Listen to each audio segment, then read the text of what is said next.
Welcome to Roofing Road Trips, the podcast that takes you on a thrilling journey across the world of roofing. From fascinating interviews with roofing experts to on-the-road adventures, we'll uncover the stories, innovations, and challenges that shape the rooftops over our heads. So fasten your seatbelts and join us as we embark on this exciting roofing road trip.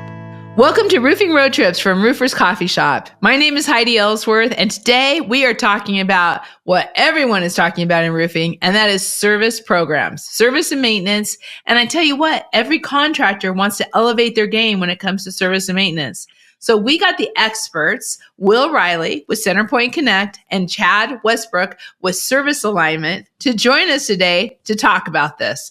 This is so important. Gentlemen, welcome to the show. Thank you. Happy to be here. I am so excited to have both of you. So before we dive in and start talking about all this, let's start with some introductions. So Will, if you could introduce yourself and tell us a little bit about your company, that'd be great. Yeah. So I really started in 2010 on the software end, implementing roofing contractors, a couple hundred of them. And really for the first 7 years, implementing contractors on roofing software exposed me to this service leading mentality that I was really attracted to. I saw a lot of contractors that were implementing a service leading initiative, I'll call it, seemed to me to be really successful. So I learned as much as I could outside in. 2017, got an opportunity to go work for a commercial roofing contractor out of Fort Worth, a replacement contractor that did about 12 million. And Dustin wanted to grow through service. What a great opportunity. So I got to sink my teeth into one business, and we ended up going from 12 million to 28 million in a 3-year period of time. And service is the largest contributor to that growth. And I could talk about how we did that, but ultimately we had a lot of pain with that growth. We needed software, we needed a system. So we built our own solution from the ground up that was really structured on workflows. As we get into the conversation, I hope we talk more about workflows. But I became so attached to the product that I just had to take it to market. So we did that in 2020, and now we get to work with contractors again and to help them implement their initiatives. And not all of them want to implement and grow through service. That's okay.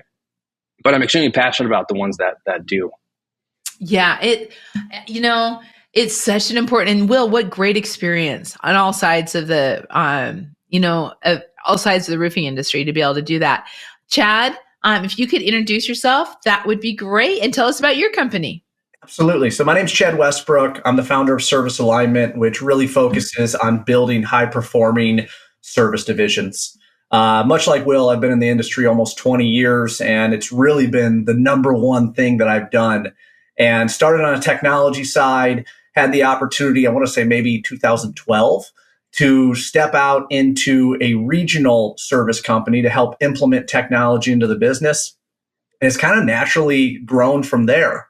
I had the opportunity to be at a national company for about 6 years where I led some of the largest preventative maintenance initiatives across the United States. And then my final stop before going on my own was a company that specialized in a very unique part of the business, which is government, schools, hubs, MBEs, all that kind of different stuff. And it really graced me with a lot of experience within the industry. And it always focused around the service side, right? It was always about growing revenue, but they wanted to do it in a sustainable way where they had the opportunity not just to have a one and done job, but they can grow the business year over year and have that sustained growth. So that's what led me to be able to open up Service Alignment, where we really focus on building those service initiatives and getting to the point to where we can have that foundation or that incubator, right, to be able to get those preventative maintenance, but at the end of the day, grow that private negotiated world that everyone's trying to get. I love it. I love it. Love entrepreneurs right here. This is awesome. This is so great. Okay, let's start with the big picture. Will, let's start with you. What are you seeing in the rise of service and maintenance programs in roofing? Yeah, I think that there's an incredible amount of thirst for all things surrounding service. The initial attraction of higher margins or maybe less risk, that's like kind of the start to it. But I think bigger picture, contractors are seeing that really gets them into the private side. Maybe you're not so much at the whim of, bidding jobs or being able to submit bids with more of a competitive edge there, but more so doing work on your terms, your plan, your spec, your start date. And I think a lot of that stems from having those service-based relationships. So one thing that I have to say on that, Will, is when you talk about the rise of service and maintenance programs, and I don't want to tie it into COVID or something around that side, but that's been a really big tipping point where ultimately most of the re-roofs stopped happening, right? And this is the part inside my career when I was on the government side. Mm-hmm. And any budget that was created in 2019 or even 2020 was garbage because we all knew 2021, 22, right? It was a different world. No projects were getting awarded. So these companies that were so dependent on all of these big projects, they weren't happening, right? So everyone started looking elsewhere to be able to say, okay, how can we get revenue? How can I keep my guys working? And service really became that front and center way to be able to say, well, they're not replacing the roof, so what are they doing? They're repairing it. Yeah. And the contractors, especially the ones that I'm working with, are understanding, right, that roofs leak 50 to 100 times, if not more, right, depending on what the building's tolerance is, before they even think about replacing the roof. So it just makes sense as you tie in the life cycle, right, of a roof. You put it on. It's not just wait for the next replacement. There's an entire lifespan that allows you to be able to service that customer, stay close to it, right, and grow it. So there's so much that's evolving within our industry and even understanding what our customers want besides just that next re-roof that they have coming up. Totally agree, right? And it's almost like, I think you're totally spot on with that too, because COVID, the lockdowns, whatever you want to call it, shined a large light on service. And I looked around the room too, and I saw a lot of service departments were the reason that these companies stayed in business too.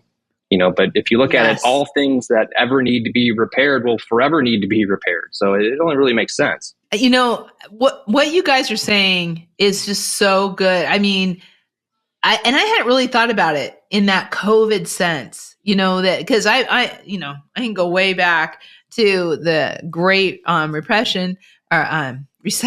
Let's try that again, to the Great Recession. And, service was the only thing that got through a lot of people through that. But then you're right, it happened all over again in COVID. And contractors are not stopping that. And so now building owners are used to that, are used to having that kind of service and maintenance and really that long-term plan. So it's something that's not going to go away. Absolutely not, right? No question. Like you said, like it's shining the light on it, right? And the part, service has always been a part of the business process, right? That I've always been a part of. But what I was able to do, and this is way pre-COVID, is that service allows you to be able to scale with a customer, right? Just because you do one re-roof doesn't mean you got to wait for the next one. They can have 20, 30, 50, 100 other buildings, right? So when we talk about some of the maintenance and service agreements that we've had inside place, it all started with one leak call, right? And one leak call that the customer didn't want to happen. So that's where it started getting bigger. And then that private side grows, right? To where I'm the first person that gets the phone call when it's time to replace the roof, or I'm the first person that says, hey man, we can't tolerate any more water. Now I'm first in line, not second or third. So you kind of already covered this a little bit on why or the how it kind of really, we saw it get started in the early 2000s where people were doing service and maintenance, but really why it's taken this leap where everybody is getting involved through that COVID. But there's a lot of other reasons why to start a service and maintenance program. So Chad, kind of go, if you can, share a little bit going through those reasons. Absolutely. So the first one and the one that instantly comes to mind is reoccurring revenue. So when I think about reoccurring revenue, like our sales teams do nothing but fight every single day to get an opportunity to get on the roof, right? Or to find somebody with a problem or goal that they can solve so they can sell something, so they can hit their goals, the company can run, all that fun stuff, right? But with preventative maintenance agreements, it allows you to be able to get on that roof 1, 2, 4 times, whatever it is per year, right? And not only are you performing a service to help clean out drains or sealants or fasteners or whatever it might be, but it's giving you the opportunity to get back on that roof, kind of see how it's starting to degrade or age, which ultimately is exactly what your salesmen are trying to do. So reoccurring revenue is a huge part of that. I always say, January 1st, what do you have sold? And any contractor that has no reoccurring revenue or maintenance agreements inside place, they're waiting for the first contract to come through. However, the ones that have those maintenance agreements inside place, they can say, hey, we already have $500,000 in inspections pre-sold that they know they're going to do. And then on top of that is the work that comes back from that, right? Not just cleaning the drains, but as that roof continues to age. So I would say reoccurring revenue is the first one that comes to mind on why someone would want to start, a service and maintenance program. For sure. And I think even future too, right? Future, beyond the right here, the right now, it's about retaining those roofs. If you look at it this way, every building you get on, ideally, you want to stick a flag in it and say, this is my roof. I'm the one that takes care of this building and all the occupants within the building.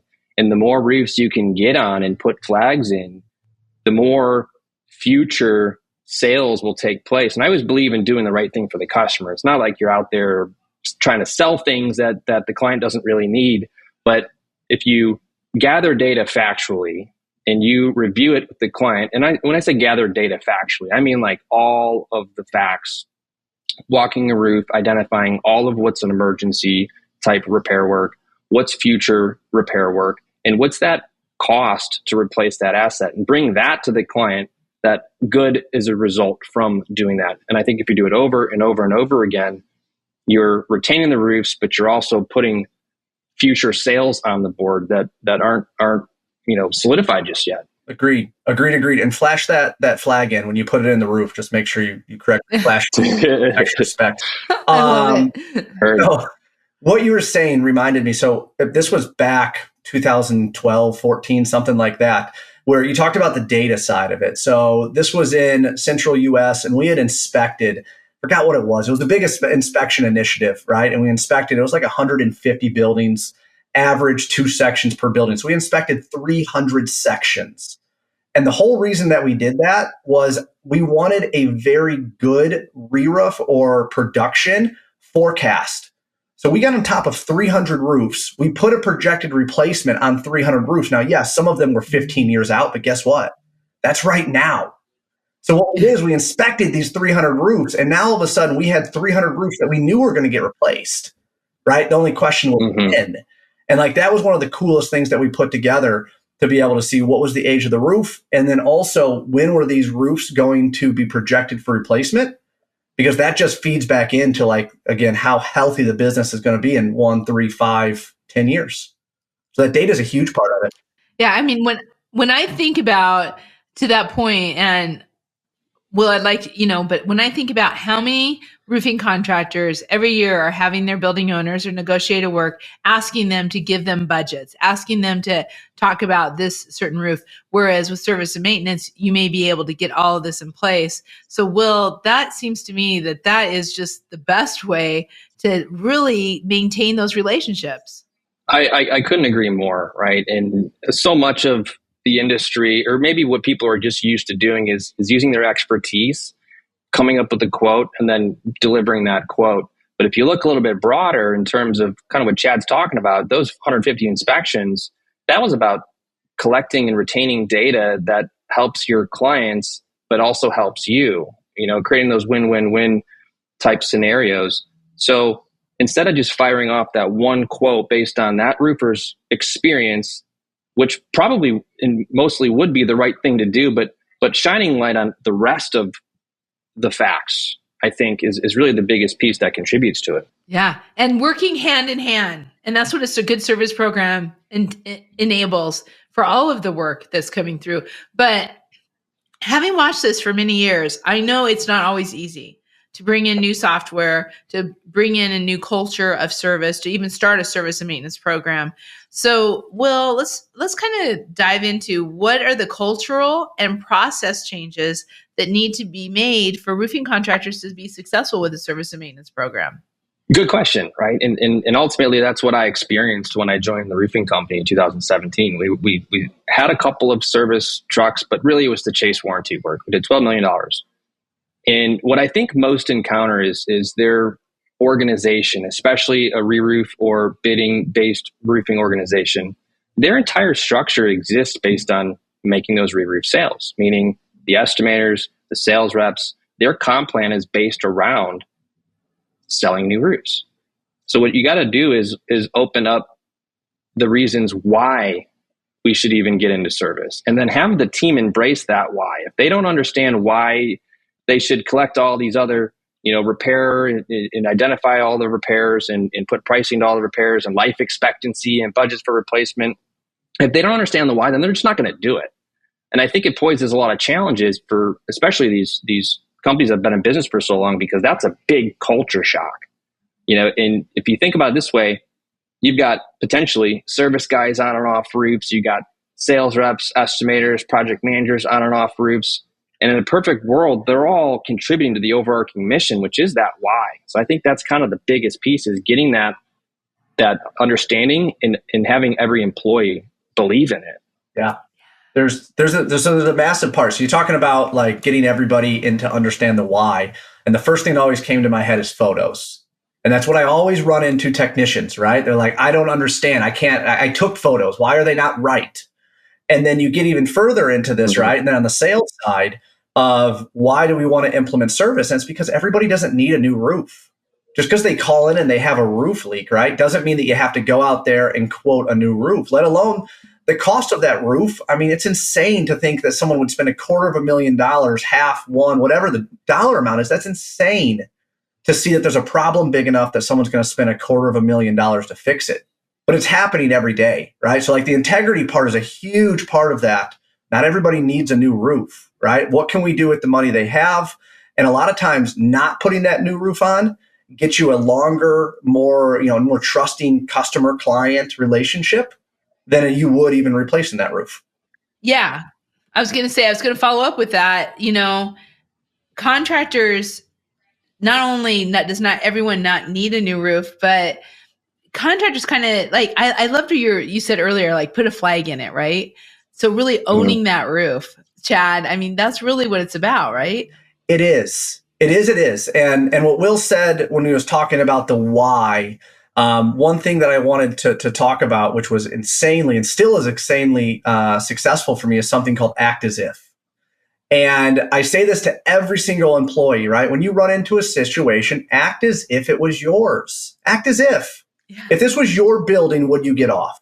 If this was your building, would you ignore the fasteners that was missing, the sealant that was failing, right? And it doesn't even have to be yours. If this was your mom's, your grandma's, like, what would you do if it was yours? And when you start thinking with that integrity, that's where service comes from, right? Service is about doing the right thing when no one's looking, because most of the time you're up there, maybe you and your second that's there, and the client's expecting you to be able to help get their roof to a leak-free condition. So that act as if is a huge part that I've implemented into businesses that have just such a great way to be able to answer questions as everyone kind of navigates what is service, right? Service is act as if. Act as if this is your building. What would you do? Right. And then that's how you start, you're really embracing that why. And Will, I mean, really to get that culture, it's really about the processes, right? It is. And I think that the processes ultimately need to support the end game. You can tell everybody that you want them to gather more pictures and bring them back to the office. But if they're not following the right processes, it's going to get bottlenecked. It'll get clogged. The ball will get dropped. I think that having the processes, and it could be really simple too, hey, every time we're fixing a leak, I want you to also look around. And if you see something, this is what you do. You do X, Y, and Z. And it goes to the service manager. And the service manager, you're either going to, if it's a house account, you're going to deal with it yourself. If it's not, you're going to pass to an account manager. Like having those processes installed and then just manage the systems. So I think that helps support the culture, coupled with what Chad's talking about, act as if, coupled with understanding the why. That all together, I think, is what's going to help create real success. Yeah, really. Well, you know what, Will, one of the things that I've always said is you don't have to really understand technology, but you have to understand what questions to ask. And I think that's the hardest part, right? What are the questions that contractors out there, and let's just be honest, contractors have gone through a number of contractors have gone through a couple of different softwares where they weren't happy. And so what are the questions that they need to ask? I would love for you to kind of spell that out. Some of the top 3 questions are around there of what contractors should be asking a software company. I think even before they start asking questions, that they look inside of their business and identify what their workflows are, because that's going to create a good place to even ask questions from, because then you can ask about the software provider. Hey, do you cater to this type of workflow progression? Do you have this level of visibility on work orders I have in backlog, or maybe jobs that, need to get billed, or jobs I need to go back and punch out on? I think a lot of the time when I'm sitting down with the contractor and they haven't thought through their workflows, that we're flushing it out, or at least that's what I help them do. Even if even if they're not ready for software, I still want to help them flush out their workflows, because as you're looking at bringing on or implementing new software, it makes owners think about their business, and they're like, wait a minute, hold on, let's kind of slow this down a little bit. Last thing we need to do is buy new software and expect it to just magically cure all the issues. It's just not going to do that. Point on that technology doesn't fix a process problem, right? So when we're going in, and when I go into companies, right, it's about four things. One is people, right? Who do you have? Where are they sitting on the bus, right? 101. Then we go into process, and in process, I don't allow technology in it. So how do the people work together? How do you get it from I have a roof leak all the way over to money in the bank, right? Because just because it's invoiced doesn't mean it's done, right? You got to have cash in the bank. Then when you bring technology in as step 3, technology makes things better, easier, and faster, right? It's like, well, I got to fill this paper ticket out, and I got to give this paper ticket to my technician, and then he's got to take a picture on his digital camera. Like, those were the days. But there's so much technology out there that there's like so much flashy stuff that it's really cool to walk through IRE and be like, oh man, that's awesome. I need that. I need that. I need that. But then what I find is that people are buying technology to fix what is truly a process problem, or sometimes even as deep as a people problem, right? And those are the four things, right? So people, process, technology. And then once you have those three together, then you can start setting goals. But until you have those first three outlined, goals just create confusion, more than clarity and confidence. Chat, I love that. I love it. I'm just sitting here thinking through that, and I just love it because I think it's so true. And I've seen it so many times where they think, oh, we get the software, everything's gonna be fixed. No, because bad data in, bad data out. And so besides the technology, what would you say is the most common challenges that roofing companies face when they're trying to start or even elevate their service division? So, Chad, what have you seen? I deal with this every day. It's the work. Service is not easy, right? Everyone sees it and it might look pretty, right, from in front of the curtain. But when you pull it back, yes, service is very, very profitable. Yes, service will give you more capital projects. But when you think about a production project that lasts 3 months, right, you might have 3 weeks or a month to be able to load the project. You got 30 minutes, right? You got literally 3 minutes once you get in before the customer experience automatically starts. And the experience that your customer has, I always say the customer's vision is their reality. What they see is their reality. They don't see the roof. That's the hardest part, is that, we call it the buyer-seller disconnect, is that as a roofer, we're always trying to sell roof repairs, but your client's just looking at a stained ceiling tile. He's just looking at water on the floor. Right. So as a roofing company, you have to be able to understand your clients' or prospects' reality of what they see, plus what we're doing on the roof. And then I think that's really, almost on that last question, how does technology help? I think technology meshes those two, right? To be able to say, okay, here's the problem, here's how we fixed it, and here's how, it looked in your building. So I think the work is huge. That has changed a lot. The ability to really show the roof to owners, whether they're 2 stories down in an office or whether they're across the country, to be able to say, this is the problem, and really do that visually or through FaceTime or whatever, through your project management software. So sorry, I didn't mean to interrupt you, but I think that's a huge point. You're 100% right. So what I say is, if the secretary or whoever it is that is at the front desk, if you can't give your supporting documents to them and they clearly know what you did, there's a puncture, there's a hole, you put a patch on top of the hole, right? Doesn't have to be perfect, but that's how easy your supporting documents can be. Anything more difficult than that, more than likely, is going to make your customer, who 99% of the time is not a roofing expert, confused.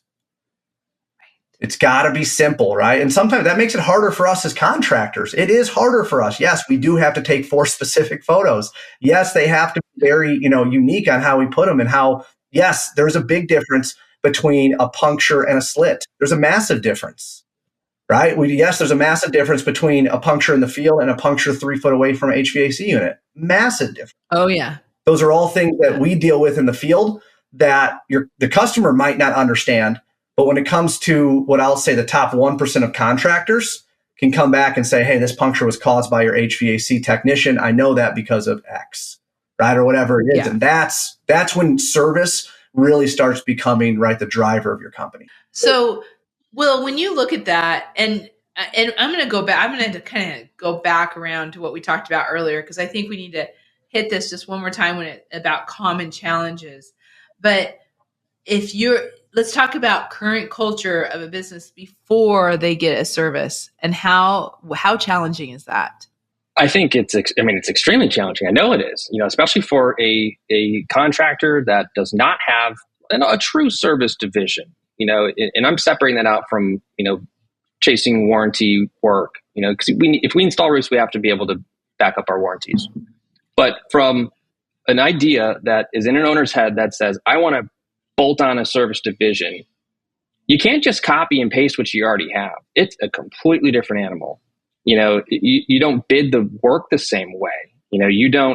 It's extremely transactional. It's more slower. It's more methodical. You can't pull a guy off a production crew who's used to banging out squares and put him in a service truck and expect him to take care of a customer. It's slower, more methodical, customer service oriented. And then the people that manage those crews need to be different than the people managing the production crews. So I think from a culture standpoint, very diverse set of people in order to run, ultimately the whole the organization.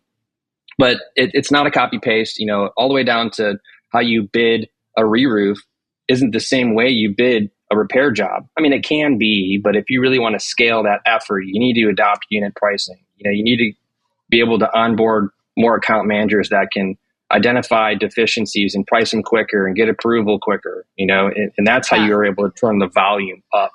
One of the things that I always think about when we're talking about service technicians, because I think your point about, you can't just take somebody from one crew to put them in there, but service technicians seem like such a great job for the next generation. I mean, when you have young people coming out of vocational schools or coming out of even high school, but definitely community college and college, that is like a great job because so much technology is involved, critical thinking. Not that other parts of the company don't have critical thinking. Don't take me wrong on that. But it just seems, as I've been watching this, it seems like such a great entry point for young people into the roofing industry. Absolutely. It's a very attractive industry to be participating in. And I love the industry, and all the roofers that I've ever met are brilliant, right? They're experts in their trade. The service technicians, I would actually contribute the majority of what I know now about roofing to the service techs that we had. They were patient with me. They were willing to share, they want to tell you what they know. And I think that's they're proud of it, and they're proud to bring on helpers and teach them everything that they know. And then those helpers become their own service techs, and then they have a whole career ahead of them. So it's such a cool thing to see. Yeah, it is. It is so cool. I love this. Okay, Chad, I always like to end our podcast with how do people how do roofing companies that want to start their own service and maintenance, where is the best place to get resources? How do they get started? So I'll start with a pen and a piece of paper.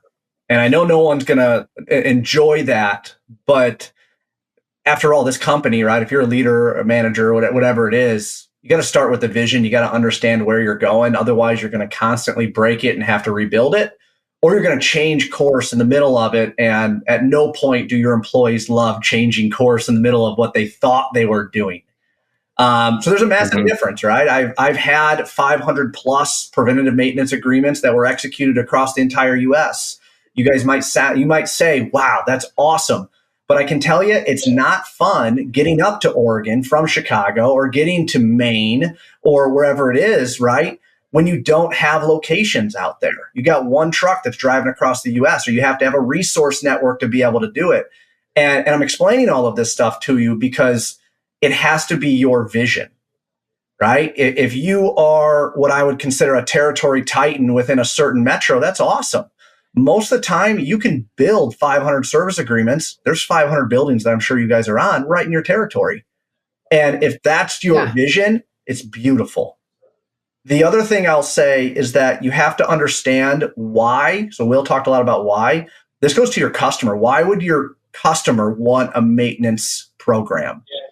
And there's so many times where I see contractors thinking that if they tell somebody, I got a preventative maintenance program, that the client's going to jump all over it.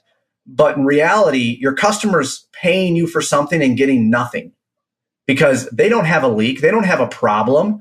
And you're going to go up on the roof. You're going to do an inspection. You're going to clean some drains out. And guess what? They didn't have a problem, which goes right back to their perception as their reality.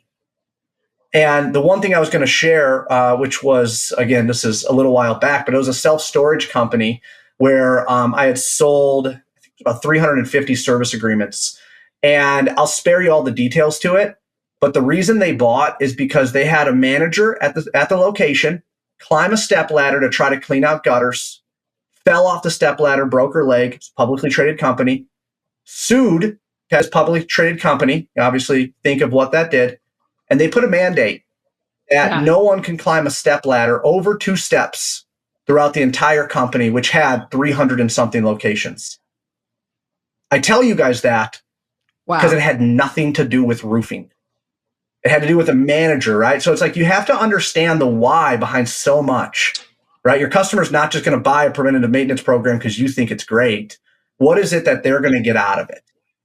So I think those are 2 things. Start with the piece of paper. Find out what your vision is, right? Because you got to be able to know where you're going. And then from there, you got to understand why is your customer going to buy it. That makes so much sense. So, Will, Centerpoint offers the software, the experience. You guys work with on processes. How can people, what is first steps for some of these companies that are like, okay, I want to start service and maintenance. I know I need software. Or maybe they've already started service and maintenance and now they're like ready to take that next step to the software. How do they get started? What's some of your recommendations on how they can bring that kind of software into their business? Yeah, I think the quest for discovering your why, participating in industry events and more specifically gravitate towards the service conversations. There's classes, there's dialogue, there's peer groups, there's a lot of conversation around service. So understand your why. Once you have your why, then it's about putting the systems in place. Could you run a service division off a spreadsheet? Absolutely. Is it going to suck? Definitely. And that's where we try to come in and say, let's talk with the contractor and figure out kind of what their need is. We have solutions all the way from entry level all the way up to, very robust and customizable. So part of what we want to do is see what the contractor's initiatives are and then align to see if we can help them. I love it. Gentlemen, thank you so much. This is a wealth of knowledge. Great podcast. I just loved it. Thank you so much for being here today. I want to have you back another time so we can keep talking about this. So again, thank you so much. Thank you. Thanks for having us. I love it. And thank you all for listening. This is the kind of information that can grow your business. And that's the whole idea. These podcasts are about thought leadership. They're about growing your business, finding out what's happening out there in the roofing industry. So be sure to check out the Centerpoint directory on Roofers Coffee Shop where you can get all of this information, and also check out all of the podcasts under our RLW initiative under Roofing Road Trips. And definitely on your favorite podcast channel, be sure to subscribe and set your notifications so you don't miss a single episode. We'll be seeing you next time on Roofing Road Trips. If you've enjoyed the ride, don't forget to hit that subscribe button and join us on every roofing adventure. Make sure to visit rooferscoffeeshop.com to learn more. Thanks for tuning in, and we'll catch you on the next Roofing Road Trip.